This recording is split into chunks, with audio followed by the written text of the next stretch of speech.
So my role is a bit of a hybrid role. I'm an attorney by trade. I spent my career before this role being in big law at large law firms, like you see on watch the TV show Suits, to being what you call in-house counsel, which you go from basically big law where you've got a bunch of different clients and their singular issues to having one singular client and all of their issues. So I spent time in in-house roles in automotive spaces and automotive adjacent. That was both in a publicly traded company and the private sector. So I brought all that experience into the role of, when you say legal operations, what that means is basically any and everything that our company could do it from a legal perspective. So it's not just, oh my God, it's lawsuits and disputes and not just the doom and gloom, but the good stuff, mergers and acquisitions. We're doing new deals, intellectual property to protect the brand, contracts, just general HR and employment issues, right? So literally anything that could come across from a legal perspective, I do that and share that role with our chief legal officer, who directs the department, but also is on our C-suite and board of directors. And it's the flip side of my role, which I think is the really cool part, is social equity. Social equity is a term of art in the cannabis space.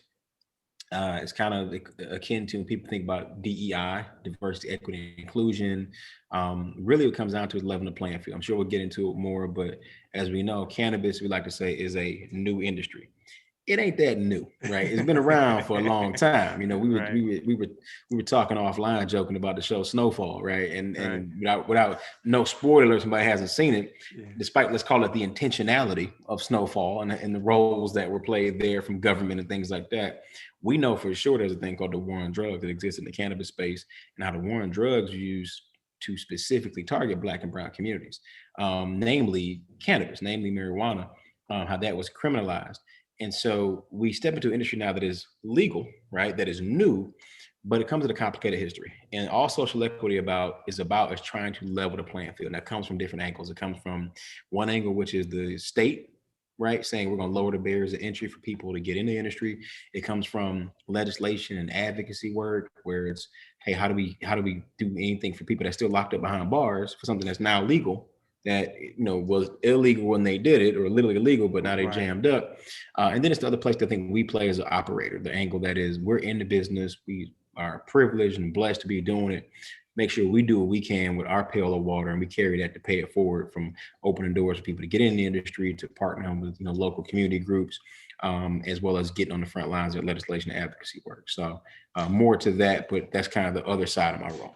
Yeah. Yeah. And that I imagine that all of the folks that are in the cannabis business maybe don't have a social equity officer, right? I mean, Yeah. why is that important to leadership at Pleasantrees? Yeah, that's a great question. For us, to be candid, man, we didn't want to act like we were just paying lip service to it. And it wasn't about looking at what our competitors were doing or not doing, or if someone out there is being genuine. We'd look in the mirror, right? And I say we, because it started just before I got there. I mean, I had a lot of work I did in DE&I spaces for years. I mean, I'm a former president of an organization called the Wolverine Bar Association, which is basically the preeminent Black lawyers, law students, and judges org in the state of Michigan for 100 years. I mean, I got a chance to be the president, a couple of years ago. I'd say still relatively, I like to say early in my practice, hoping I'm practicing law for a long time. Yeah. To do that, to be in roles like co-chairing the Men of Color Project, which is a initiative to the Young Lawyers Division of the American Bar Association. So national work I got to do, a lot of other things, you name it. And so I've done that work for a long time. I didn't know coming over here that was even in scope at the time for the role. I think we kind of figured out together.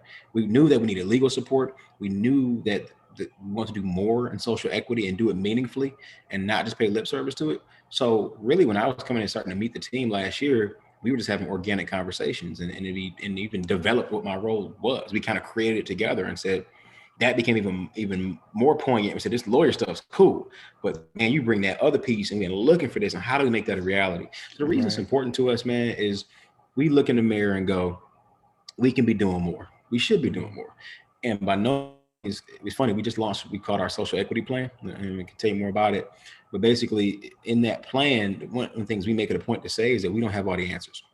We never gonna sit and tout ourselves and pat ourselves in the back, or film ourselves giving someone underprivileged $1 or some money. I mean, that's tasteless. And our CEO loves talking. He said, "Man, he said that makes my skin crawl." Right? Yeah. He's like, "Let's do the good work just because we're supposed to." and just do our part of the good work that we can. And realistically, we're a for-profit business, for-profit company, and a for-profit industry. So what that means is we got to do well so we can do good. That's So the right. goal is that as we do well, don't forget to do good. Make sure you're doing good along the way. And that's unique to this space. I mean, no one has that, I would say, expectation of the automotive industry, as we're talking about, or say the food industry and whatnot. But for us, because we understand and we acknowledge the difficult, complicated history that comes with cannabis use and culture and all of that, is to do what we can. And so some of that was to put myself on the front lines, right? Because now that's in my title, holds my feet to the fire, but also then it holds the company's feet to the fire. Or y'all have someone that social equity falls under a person, right? And one thing people know about me, I'm not a tokenism guy. It's not, oh, you gave the black guy the title. No, I mean, we very clear about that, that it's not about that. I don't move that way. It just that I happen to bring that experience for us and can leverage to our ability. So if I sum it up, man, when I say what my role means on the social equity side and why partly it's important, it is for me to be both the conscience and the compass for the company, right? And the buck does not stop with me. It doesn't mean that, I'm the only one in the room that would catch, God forbid, the Gucci moment, right? Or the H&M moment, right? Which is like, hey, let's not market that product that's racist. Like, no, it doesn't mean that. What it means is just that, like, I'm helping steer with the work and the support of my teammates, because I'm able to bring knowledge and expertise, and together, in everything we do, we're making it a point to try to be better today than we were yesterday, and tomorrow than today, and make meaningful, genuine impact.